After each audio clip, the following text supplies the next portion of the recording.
Hello, this is Dr. Jason Munsell. It is Saturday, March 18th, 2017. I hope you enjoyed the vintage retro lectures from, I think it was 2014. Same content again. I've just been behind lots of stuff going on with SSCA and various other things. But I wanted to offer you a little bit of chapter 16, though I'm not going to go through all of it. But just as a reminder, first, happy St. Patrick's Day. Yeah, I think a lot of folks are probably at 5 points right now. But in any case, this is the flip side of our semester. Last week was spring break. This week is not. So we're half done. And so I'm a little bit behind again, so I was going to focus on chapters 16 and 17 this week. But again, hopefully the vintage lectures still do the work that they're supposed to be doing. And really, the reason I do those, because I know a lot of people teach online stuff, don't actually do sort of online lectures. It's just my way of trying to help you understand the content of the book a little bit better. So, if you know, and it's up to you to watch them if you want to. I guess you don't have to, don't want to. So the idea again is read the book, watch my lectures to better understand things, reflect on things through forums and papers and tweets, etc. So just remember that we are going back now. A lot of you actually tweeted and sent me emails even over spring break. Awesome. You didn't have to. But we're back to it this week. Several of you sent me stuff yesterday. Some of you still need to send me some stuff. But remember those weekly emails, those weekly tweets, and that there's a new forum up for this past week. I think I have to go back and look at it. But in any case, so the big thing, you need to remember that paper 2 is due in my inbox. Just email it to me Friday, March 24th. That is next Friday, this coming Friday, the 24th, a week from yesterday. And if you have any questions about that paper, please let me know. And I'm happy to look at rough drafts if I have time. I know a few of you have already sent me some rough drafts, but I also got a pile of papers from my other classes to grade as well, so I will do my best. And remember, you're taking a chapter or ideas from various chapters in the book, summarizing those, and the second part of the paper is applying those ideas to your own life. That's pretty much what it is. And I've got a couple of examples on KC for you to read. But if you do have any questions, by all means, email me. So that's due on the 24th, and then we'll continue moving through some stuff. I'm going to be week 12, starting the first week of April. I'm going to be in Greenville, South Carolina, obviously up for Southern States Communication Association. But we're going to move away from the book at some point after I get through the dark side stuff and talk about issues of sweeting. And it's going to be fun. You all are going to work together and or work separately to make your own movie. I've done this quite a bit. Sweeting, I might have said this in some sort of lecture. It comes from the movie Be Kind, Rewind, where Jack Black is in the film and he gets electrocuted, or not electrocuted, I don't know, and they're working at like an old school VHS rental place, and because he's screwed up electrically, he zaps all the VHS tapes, and so they're destroyed, and so they redo classic movies themselves, like home movie stuff, and just say they're the Swedish versions. They are from Sweden. And then people start renting these things and liking them. It's pretty funny. So it's basically remaking a movie with your own equipment, a phone or an iPad or whatever, and I'll talk to you about using iMovie. It's really easy, free app. and it's supposed to be homemade. It's supposed to be bad, right? So you know, it's and when you get all the various guidelines, you're only going to spend a day or a few hours on it. And what you are doing is sweeting a movie that is about social media. So anything that has to do with people using the internet or whatever. So there's lots of stuff out there. But we'll get to that. And that's sort of be the end. We'll try to have an online film festival, or even, you know, maybe meet up face to face if you all want to do that. But in any case, flip side. Yeah, there's light at the end of the tunnel for this semester. Hope you enjoyed spring break and my vintage stuff. Speaking of vintage, I have a few things for you, but we'll see. Okay, I don't want to go too long with this because I got some yard work to do. But I have the new PowerPoint up. It's chapter 17 again.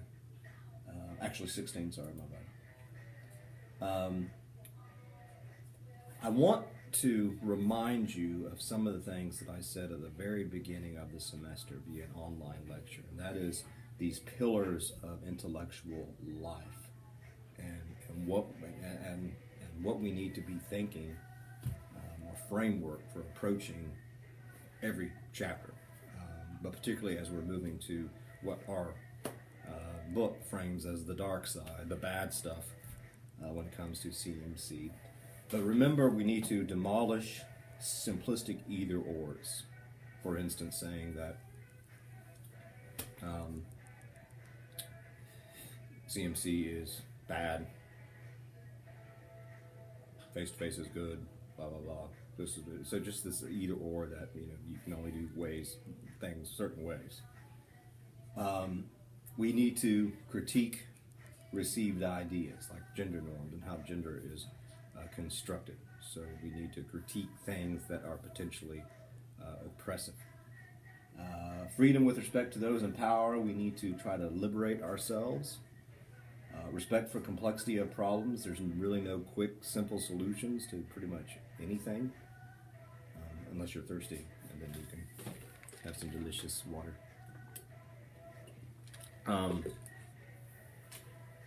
But things are always more complicated than it is. And this first chapter, I mean, I'm not encouraging or sometimes this type of stuff is hard to talk about, but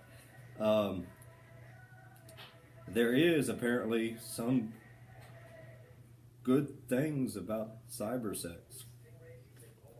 But in any case, of the either or, we just need to, you know, and as scholars of communication, we are thinking, this is interesting. How does this stuff work? What are the implications or the consequences? But so don't forget all that stuff as we are going through the dark side stuff. And then, thus, question the dark side even as we try to make the dark light. That is, question the idea, is this dark or is this not dark? Dark, light, good, evil.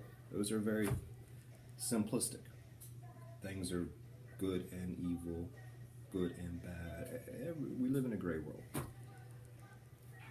One thing, when I went home to Tulsa for spring break to visit my mother, I found for all I couldn't find them previously, so I digged in this a storage place in the garage, blah, blah, blah, and I found all my Star Wars figures from the 70s.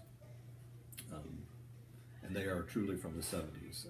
Back in the day, you could sign off or get something to get the first initial Star Wars figures, and it would come to your house. And it was just obviously a way for George Lucas and others to get kids hooked on figures, and then go spend a buttload of your parents' money. So, here's the original Darth Vader. Dark side, CMC. These things are worth lots of money, except, see this? That's where his lightsaber was supposed to go. I played with these things a lot. Those lightsabers are long gone, but if I had the lightsaber, this would be worth some money.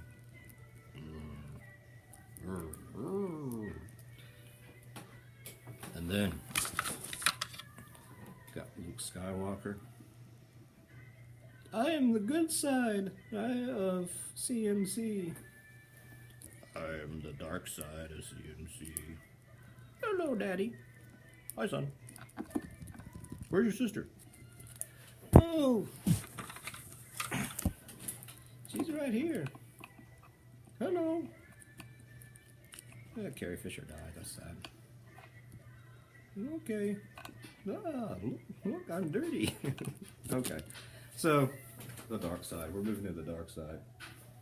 Here's a... Hello.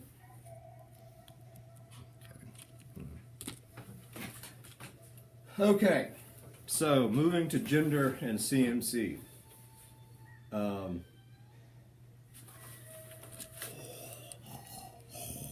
can't do that. Gender is a constructed social construct. Ben. Here's Ben Kenobi.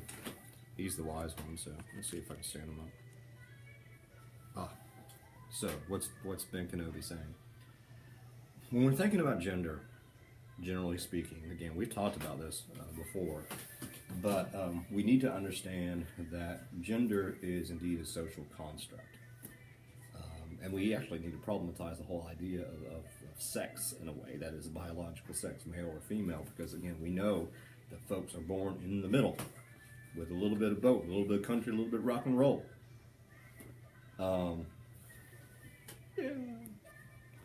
But so what we think of as expectations of behavior, this is how women ought to be, this is how men ought to be, this is blah blah blah, all that is socially constructed. It's arbitrary in a way, and that's why there are different gender roles in different cultures. There are some cultures where once the baby is born, the father becomes the primary caregiver.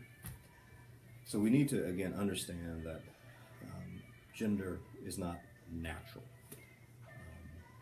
What we think of as feminine, masculine, all that type of stuff, it is culturally constructed, socially constructed.